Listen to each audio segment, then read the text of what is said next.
Hall of Fame columnist John McClain with us on Tuesdays. John, thank you very much for your time. We were just talking to Sam Laughlin. He's a part of a private equity firm, a chief executive officer with the Baylor in Texas, about the Big 12 looking at that option to infuse some money.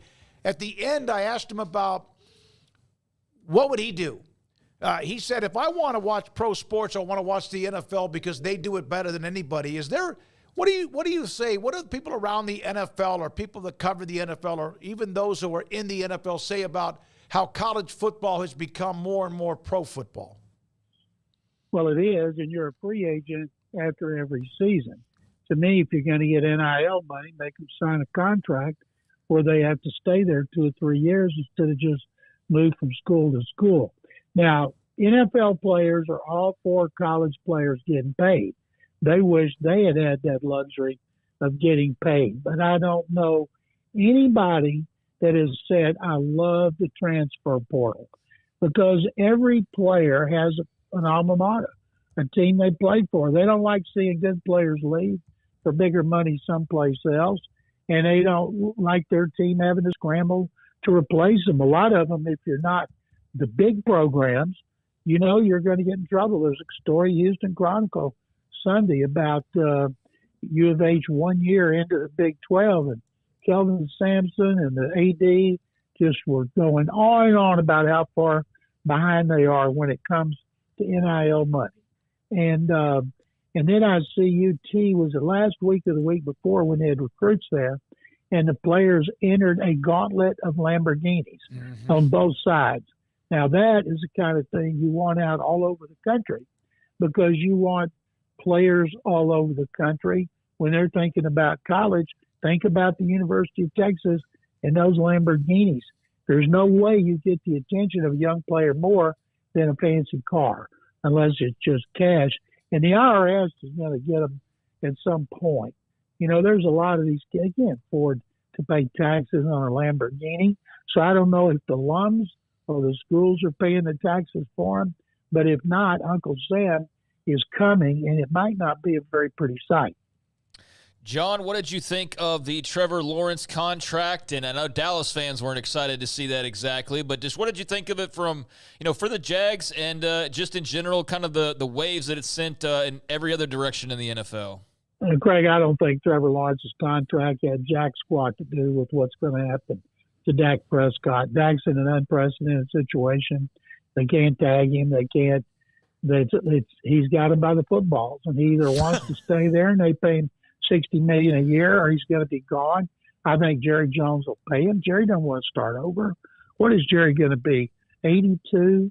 He's not in the starting over age bracket. And Dak's been really good in the regular season, as every Cowboy fan knows. I've been in the Metroplex 2 of the last 3 weekends, and I was amazed that there's more talk about Dak's contract and CeeDee Lamb's contract, and even Micah Parsons, even though it's a year away, more so than it is about the running game, lack of a running game.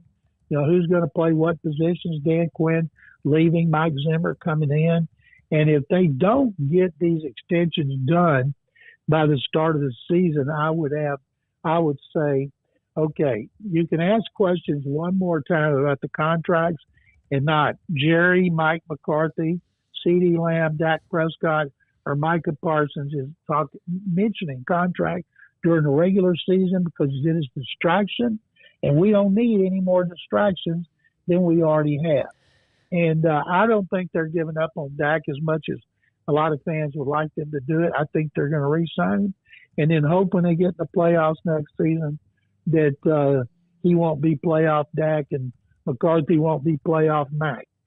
That's an interesting observation, because I kind of had that conversation with Paul here recently about it. It just feels like all Cowboys fans talk about is contracts. So you've picked up on that as well. That is interesting. Now, so you said Lawrence has no bearing on Dak, and that's all good. But what did you think? Obviously Jacksonville's not going to walk away. But just where do you think about Trevor Lawerence, where he is in his career and the trajectory? Doug Peterson, seeing him with Jacksonville, and just kind of what they're looking at this point. Well, first of all, you have to keep in mind, it's not how much the quarterback makes, it's how much he takes up percentage-wise of the team's cap. Because the cap has gone up so much, $55 million doesn't take up as much as, say, Aaron Rodgers' last contract. I saw a story about this, and the cap's going to go up and continue to go up astronomically because the owners are bringing in astronomical money, and it has to go up. So the Chiefs showed you can have a quarterback on a big contract and still win if you know how to handle your roster. Tyreek Hill gone. They've won 2 Super Bowls since he left. And so they do a really good job with the cap and personnel. And it can be managed. Now, Trevor Lawerence, is he worth $55 million? No. It's almost like whoever's next. Okay, is Tua Tagovailoa going to get 60? Is he going to do a shorter deal? Is Dak going to get 65? You know, in 2 years, will C.J. Stroud get 80?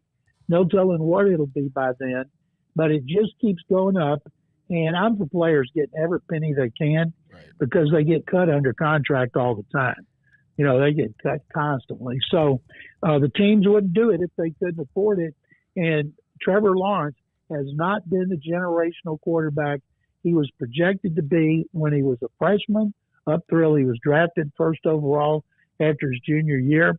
And maybe he will be this season, but so far he's been really good sometimes, good other times, but mediocre. And a lot of people say it's because he had that rookie year under Urban Meyer. Well, Urban Meyer's not throwing interceptions in his third season. That dog don't hunt. That was 2 years ago. He should be better. They haven't had a lot of stability around him. Now they're hoping they do, but he was certainly not worth $55 million to anybody for Jacksonville. No, that's fair. And this is just kind of taking a look back, and this is definitely like, you know, just being older and looking back on it. But what do you think young John McClain fresh on the NFL beat would have thought if somebody were to come to him and say, hey, by 2025, NFL quarterbacks regularly are going to be making $55 million per season?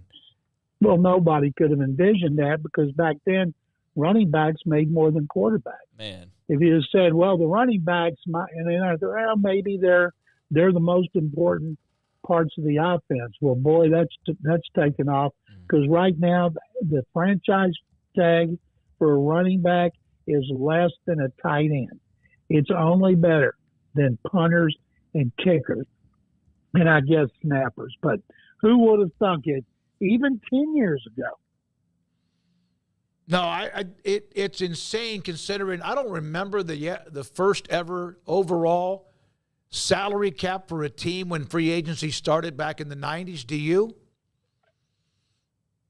Like 10 started in 93. I don't remember what it was, and then when they started, put the franchise tag out there, we didn't have any idea what it was or what the salary cap was. Some teams had a really bad time dealing with it. Floyd Reese, who'd been linebacker coach and a assistant general manager, became the Oilers general manager in 93, and all of a sudden that hit him.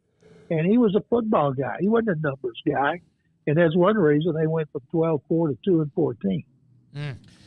John, wide receiver fill-in-the-blank drama is a summertime tradition. I figure your answer is probably just going to be it's always about the money. With Brandon Ayuk in San Francisco, is it just all about the money at this point? And what do you make of that situation?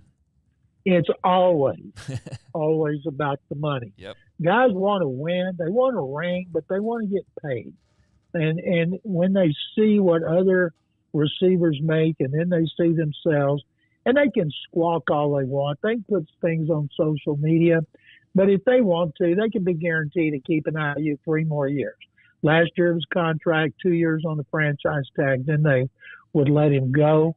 And he's not going to get over $30 million. He's not going to get close to $30 million. I think he'd get somewhere 25 or 26 million. I'm just glad Nico Collins of the Texans was fine with 24. Now he already looks underpaid. And, but I think players, hey, in the off season, it doesn't matter what they do. Right. They're not getting paid.